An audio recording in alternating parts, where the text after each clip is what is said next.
નમસ્કાર, હું રાજુ કરપડા. ટેકાના ભાવે જે મગફળીની ખરીદી થાય છે એમાં દરેક સેન્ટરો પરથી વારંવાર ખેડૂતોની ફરિયાદો આવવાનું ચાલુ છે. આજે અમે જસદણની અંદર જે શિવમ સેન્ટરમાં જે ટેકાના ભાવે ખરીદી થાય છે ત્યાંથી વારંવાર ખેડૂતોને ફરિયાદો મળતી હતી.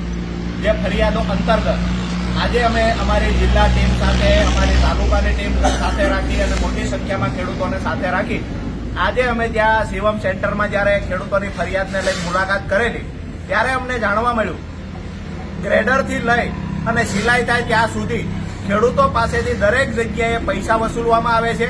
કાં તો મગફળી રિજેક્ટ કરી અને ખેડૂતો પાસેથી 2000-5000 રૂપિયા લેવામાં આવે છે. આવી ફરિયાદો અમને મળી છે. સિલાઈ કરતી વખતે ખેડૂતોને સમયસર છૂટું થવું હોય, ઘરે જવું હોય તો 200-500 રૂપિયા ખેડૂતો પાસે માંગવામાં આવતા હોય, આવી પણ ફરિયાદો મળી છે. પણ સૌથી મહત્વની વાત એ હતી કે જ્યારે ખરીદી થાય છે ત્યારે 35 કિલો મગફળી 1 કિલો બારદાન ગણી અને 36 કિલો બારદાનમાં મગફળી 35 કિલો વત્તા 1 કિલો બારદાન એમ કરી અને 36 કિલો વજન કરવાનો હોય છે. પરંતુ જ્યારે આજે અમે ચેક કર્યું, જ્યારે એક બારદાન મૂક્યું તો 710 ગ્રામનું થયું. એક સાથે 25 બારદાન અમે મૂક્યા તો એ બારદાનનો વજન 17 કિલો 800 ગ્રામ થયો. સમથિંગ અમે 18 કિલો ગણ્યું કે ભાઈ 18 કિલો ગણીએ છીએ 100-200 ગ્રામ આગળ પાછળ.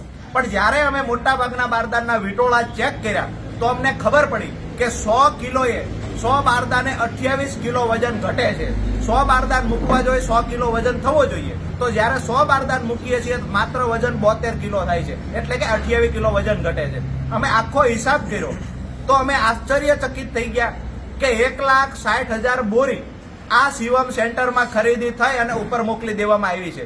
જ્યારે 100 બોરીએ 28 કિલો વજન બારોબાર ગફલા થતા હોય તો 1,60,000 બોરીએ 2240 મણ એટલે કે 2240 મણ મગફળીના ગફલા માત્ર આ એક સેન્ટરમાં થયા છે. તો આવા તો કેટલા બધા સેન્ટરોમાં ખરીદી થાય છે. લાખો મણ ખેડૂતોની મગફળી વધારાની લઈ જતા હોય આવી અમને શંકા છે. આજે અમે જ્યાં ખરીદી બંધ કરાવી છે અને આવનાર સમયમાં દરેક માર્કેટિંગ યાર્ડમાં અથવા તો જે જગ્યાએ સેન્ટર ફાળવવામાં આવ્યા છે ત્યાં ખરેખર જે બારદાનનું વજન 700 ગ્રામ હોય તો મગફળીની અંદર માત્ર એ બારદાનનું 700 ગ્રામ વજન ગણવામાં આવે, નહીં કે કિલો વજન ગણી અને વધારાની 300 ગ્રામ મગફળી પડાવી લેવામાં આવે. આભાર.